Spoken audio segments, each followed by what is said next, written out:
Então, primeiro, Ele é a fonte, nós vemos aqui. É nele, por meio dele, para ele, é tudo nele. Resume tudo nele. Como a fonte e o fundamento, certo? Da última. E a última como a consequência e a consumação do primeiro. Porque Cristo é o alfa e o ômega. É o começo e o fim. Tudo se resume nele. Quando você pega, meus irmãos, você pega aqui em Colossenses 1, do 13, 14, você vai, dali você não pode sair diretamente, você vai para o 15, 17, porque está falando dele, está dizendo assim, este, amados irmãos, que nos libertou do império das trevas, nos transportou para o reino do Filho do seu amor. É Ele no qual temos a redenção, a remissão dos nossos pecados, que é a plena graça. Aí Ele vai dizer, olha, este é a imagem de Deus, do Deus invisível. Você quer conhecer o Deus invisível? Você tem que conhecer o Deus visível, que é o nosso Senhor Salvador Jesus Cristo. Não tem outro modo de eu e você conhecermos a Ele, e somente dele, e a partir dele mais nada, meus irmãos. Essa grandiosa passagem sobre a origem do universo está colocada entre o quê? As verdades da redenção e a verdade da reconciliação.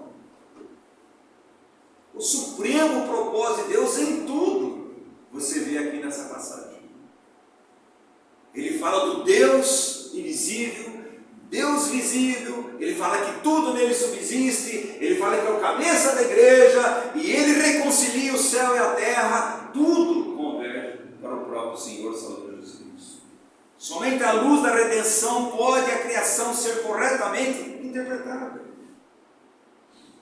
Deus criou todas as coisas porque há uma redenção, que começou onde? Lá, na eternidade.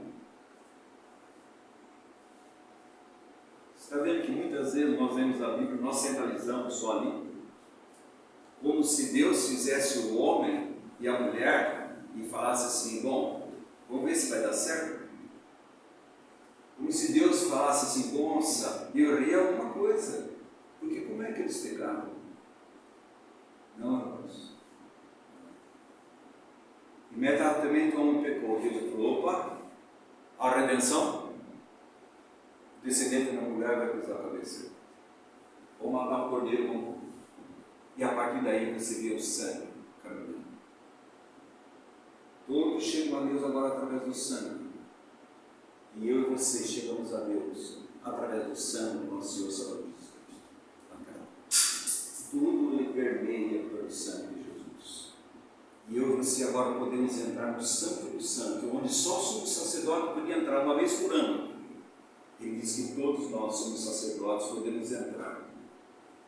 Ter intrepidez para entrar no Santo do Santo, por esse novo vivo caminho, o sangue de Jesus Cristo. Está vendo, amados irmãos? Que o Cordeiro morreu antes da fundação do mundo. Antes de tudo foi criado. No plano de Deus, que é muito maior do que o nosso pensamento. Então, apenas somente através da obra histórica de Cristo, em graça, o Filho é feito visível antes de todos os tempos. Antes de tudo, é o Cordeiro. Por isso, o Apocalipse, você só vai ter três coisas no Apocalipse.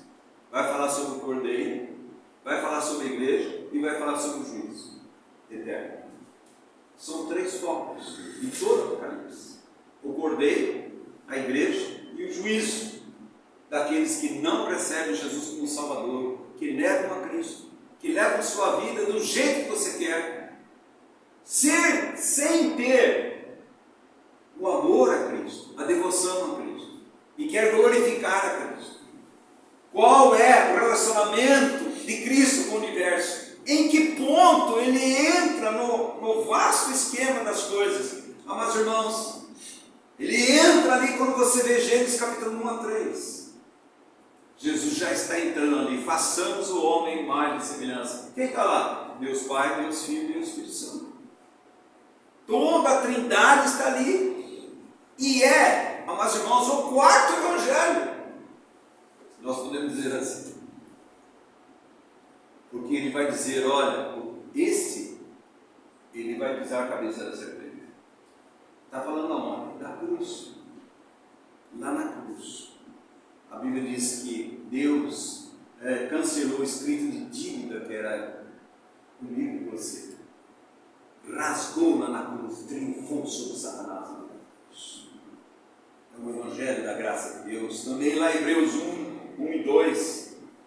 Lá, irmão, nós temos que fundamentar. Nós estamos estudando para fundamentar. Como é que você vai fundamentar a tua pessoa? Como é que você vai falar com a pessoa quando a pessoa perguntar para você? Hebreus 1 e 2 diz: havendo Deus, presta atenção, aqui coloca unidos o Velho e o Novo Testamento.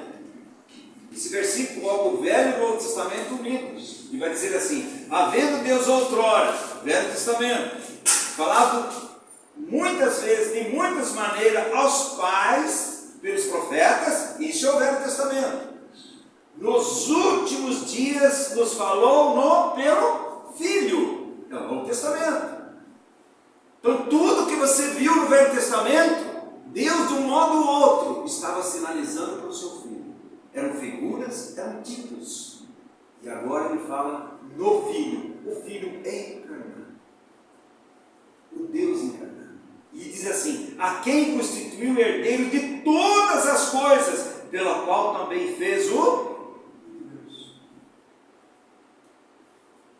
Está vendo, irmãos?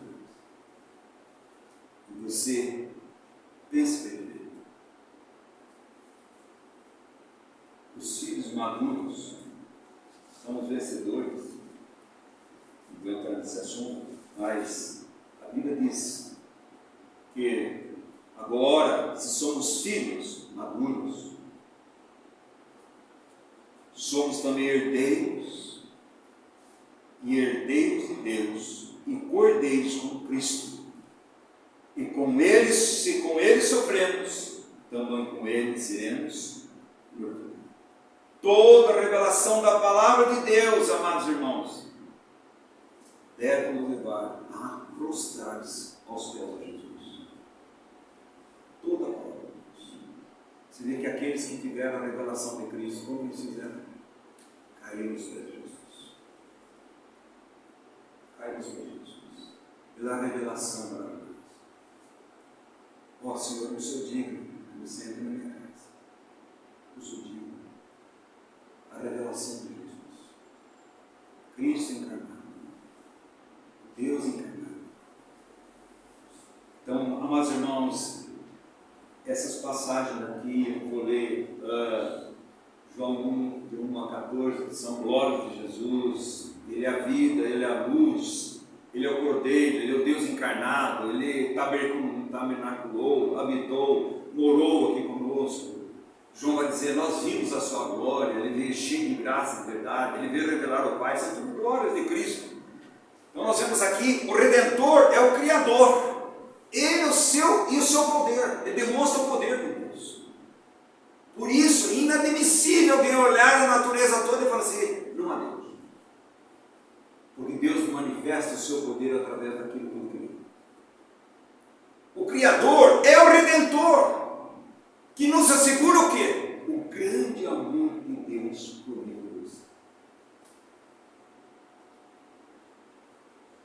Mas também em Cristo nós temos o material e nós temos o espiritual que se une. Deus fez todas as coisas, fez para um propósito, e o propósito é espiritual. Tudo convergindo para Jesus Cristo.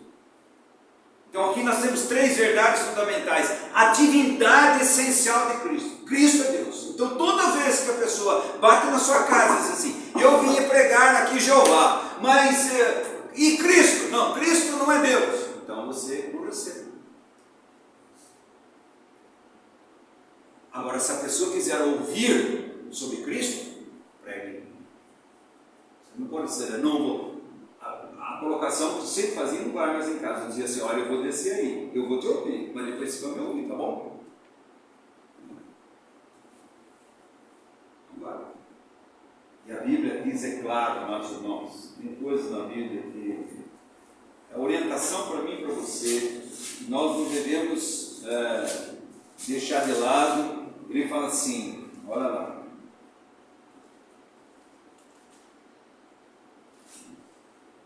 Se alguém, diz assim, todo aquele que ultrapassa a doutrina de Cristo e nela não permanece, não tem Deus.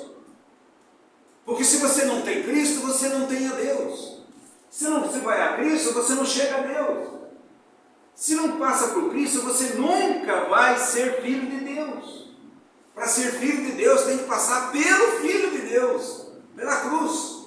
E ele continua dizendo, e nela não permanece, não tem a Deus. O que permanece na doutrina, esse tanto tem o Pai como o Filho. Se alguém vem ter convosco e não traz essa doutrina, não recebeis em casa, nem me deus boas-vindas, porquanto aquele que dá boas-vindas faça cúmplice das suas obras más. Cuidado. Muitas vezes as pessoas recebem carro, posso ir na sua casa, sentar com você, vou conversar com você, falar assim, se você não for pregar Cristo, se não for falar de Cristo, eu não quero. Porque, amados irmãos, ninguém conhece Yahvé se não for através do Filho. Quem revela a Deus é o Filho. E só Deus revela a Deus. Mas muitas vezes nós ficamos perturbados com essa circunstância e cometemos erros. A eternidade absoluta de Cristo. Então, a divindade essencial de Cristo, a eternidade absoluta de Cristo e a atividade criativa de Cristo são inegociáveis na Bíblia. A Bíblia é claríssima sobre isso. Não negocie. Então eu não preciso ficar ouvindo, olha, vamos para a arqueologia vai provar que houve a Arca de Noé, tem que provar pela ciência que a Bíblia é verdade. Não, a Bíblia é a verdade independente de qualquer outra razão. Como dizia o irmão Spurgeon, não queira defender a Bíblia é como um leão. Ele se defende sozinho. Não tem que se justificar. Está escrito, como Jesus disse, está escrito. Não tem que discutir. Nem só de pão virá o homem, nem de toda a palavra que sai da boca de Deus. Por isso você vai ver, o sacerdote levava os pecados do povo para Deus. E os profetas traziam Deus para o povo, através da palavra. Agora presta atenção. E os reis? Era a autoridade do governo. E agora, Jesus Cristo é sacerdote, ele é profeta. Tudo resume em Jesus Cristo. Se entendeu? Jesus, ele é completo em tudo. Ele é filho de Deus. Ele é o sumo grande sacerdote. Ele é o Rei dos reis, Senhor dos senhores. Ele é o Logos, ele é a palavra viva, é Jesus Cristo. Por isso, agora Deus fala no Filho. Se você quiser conhecer o que Deus disse, conhece o Filho. E olha o Velho Testamento olhando no ótica do Filho de Deus. Então é para a nossa instrução e conforto, meus irmãos. Então nós temos o quê? Olha 1 João. Vamos lá, 1 João, de 1 a 4. 1 João de 1 a 4.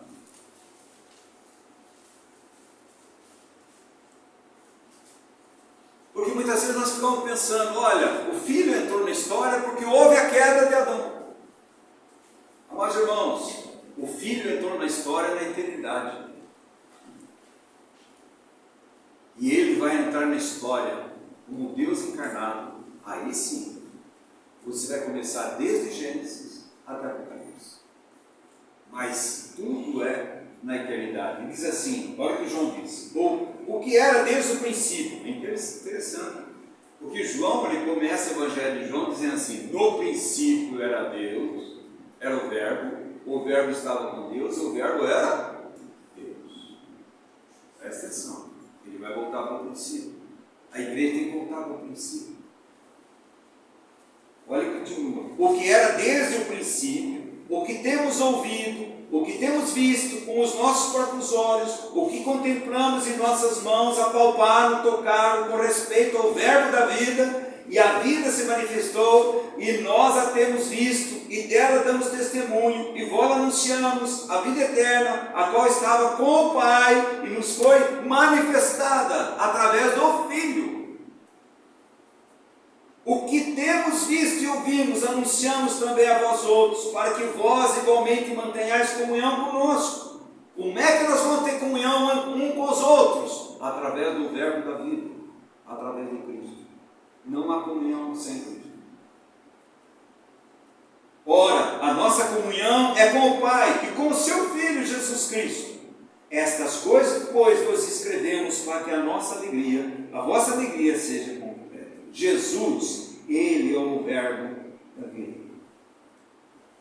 Então nós tiramos algumas conclusões desse texto aqui também.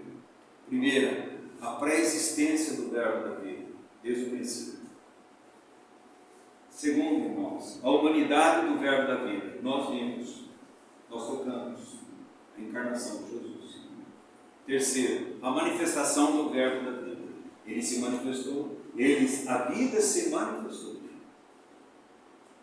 E nós vimos sua glória. Ele veio cheio de graça e de verdade.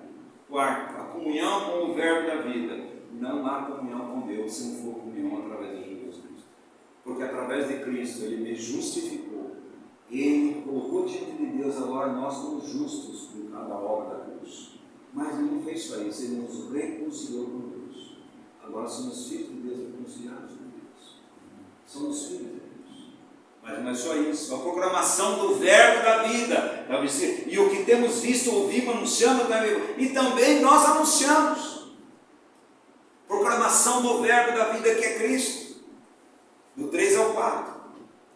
Isso nos leva ao que, amados irmãos? O versículo 4. Ele vai dizer assim, olha o 4. Essas coisas vos escrevemos para que a vossa alegria seja completa. O que leva a tudo isso? A comunhão com Deus, a comunhão entre os irmãos. E nos leva a uma alegria. Quem é a nossa alegria? Onde está a nossa alegria? Vou lá, Salmo 19, Salmo 16. Presta atenção. Olha o Salmo 16. Versículo 11. O Salmo 16 fala do próprio Jesus. Aqui fala do Messias. Mas eu vou ler só o 11.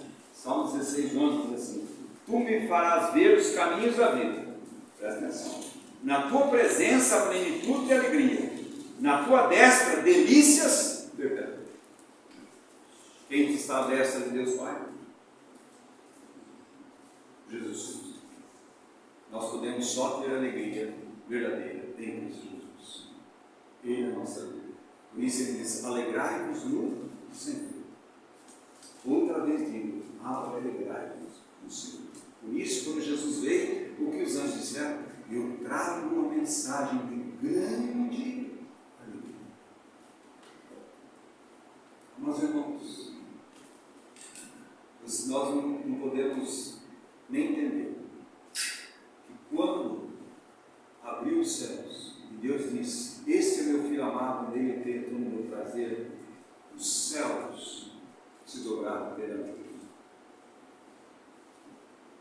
Por isso você vai ver lá em Filipenses 2, versículo 10: toda língua confessará, todo joelho se dobrará diante de Deus. Que é aquele que vai dizer: Deus, Ele é Deus.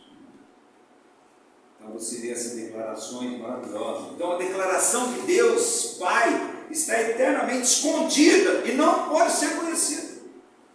Como é que Deus Pai pode ser conhecido? Através do Filho. Nós não temos outro jeito. Por isso, Ele é a expressão exata do ser de Deus. Ele é o esplendor da glória de Deus. Ele é o Deus visível, que veio expressar o Deus invisível, que é o nosso Pai. Mas, amados irmãos, há muitos textos sobre isso, mas nós não vamos ler. Mas nós precisamos entender que nenhum homem pode encontrar a Deus por meio da sua busca. Muitas religiões, de um modo ou outro, chegar a alguém, Deus, e logo o outro estão tentando, mas não vai chegar a Deus. Uns vão lavar seu corpo no rio Ganges, outros vão fazer peregrinações, outros vão subir ao monte, outros vão fazer sacrifícios do seu próprio corpo, outros fazem ritos, formas, outros fazem introspecção, mas nunca vão chegar. Porque só o modo de chegar a Deus é Deus buscando eu e você, não é nós buscando Deus. Mas fala assim, mas lá Isaías está buscar-me-eis, mas está falando do povo de Deus, que estava desviado.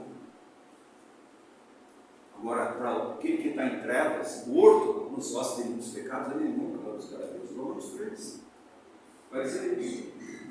É Deus que nos curou. Aí você vai ver o Criador e o Redentor. Como é que aquele que é criador de todas as coisas, ele vai buscar o miserável pecador como eu e você e vai nos redimir como somos. Essa obra mostra o grande amor de Deus. Qual a oração de Paulo, a segunda oração? Para que Cristo habite em vossos corações e você possa compreender a altura, a profundidade, a largura e o comprimento do amor de Deus que excede todo entendimento e vocês ganhem a plenitude de Cristo. Porque se você quer conhecer o amor de Deus, olhe para Cristo. Cristo veio mostrar o grande amor de Deus.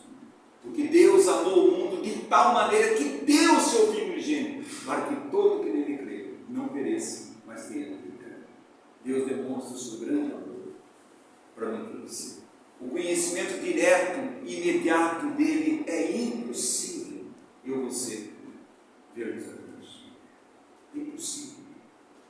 Ele não pode ser aprendido através dos sentidos corporais. Não pode.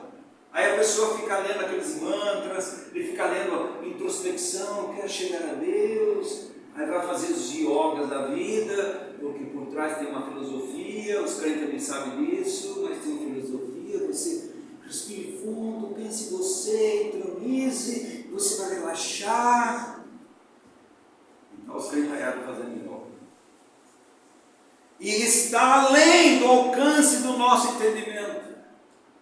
Mas, irmãos, Deus é inacessível em sua soberania, de jeito nenhum, nem por meio do mais sublime visão religiosa, ou por mais nobres efeitos morais, Deus poderá ser encontrado, até que Ele se revele de acordo com o seu livre-arbítrio. Deus se revelou, e toda a Bíblia você vê vendo Deus se revelando, os atributos de Deus, a sua misericórdia, a sua graça, o seu amor, a sua presença, tudo Ele vai se revelando, até culminar com o seu Filho.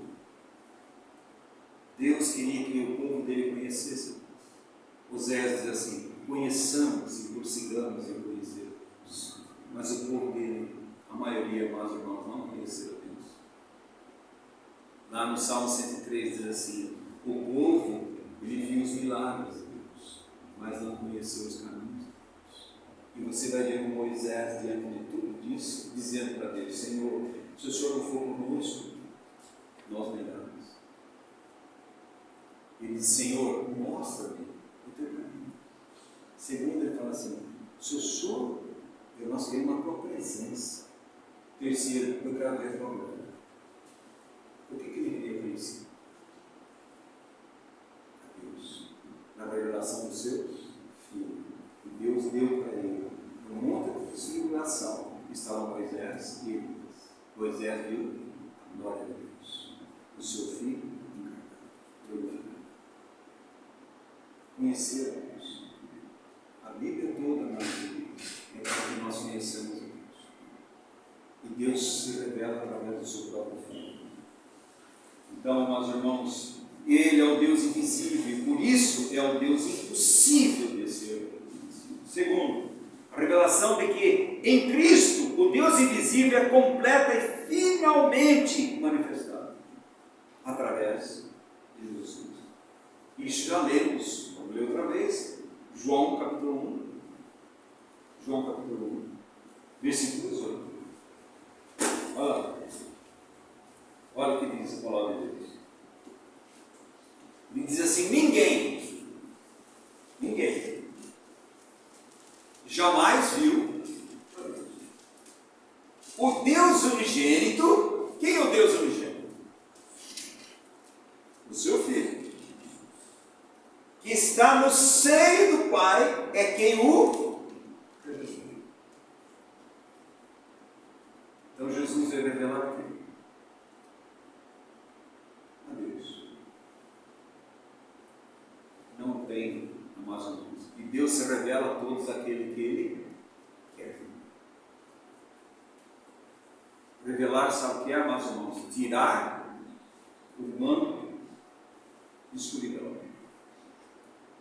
Tirar a cegueira dos nossos olhos, para que possamos contemplar a Deus. E não foi isso que nós vemos hoje, 2 Coríntios 4, versículo 6. Vamos lá? 2 Coríntios 4, versículo 6. 2 Coríntios 4, 6. Ele diz aqui: porque Deus que disse, das trevas resplandecerá a luz, Ele mesmo resplandeceu, manifestou em nosso coração, para a iluminação do conhecimento da glória de Deus na face de Cristo. Está vendo, irmãos? Ele é a manifestação dos atributos divinos e a incorporação da essência de Deus. Por isso que nele a glória de Deus é irradiada e o seu caráter refletido através de Cristo Jesus.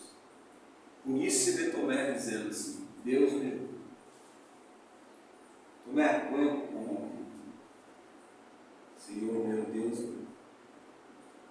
me enxergou ali quem viu. O Deus encarnado.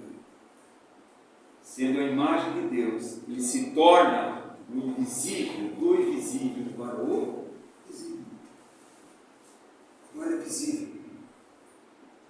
E os filhos de Deus também deveriam ser visíveis. O invisível se tornou visível. E um dos aspectos é para que a igreja dele torne o Deus invisível invisível. Quando eu olho para a igreja,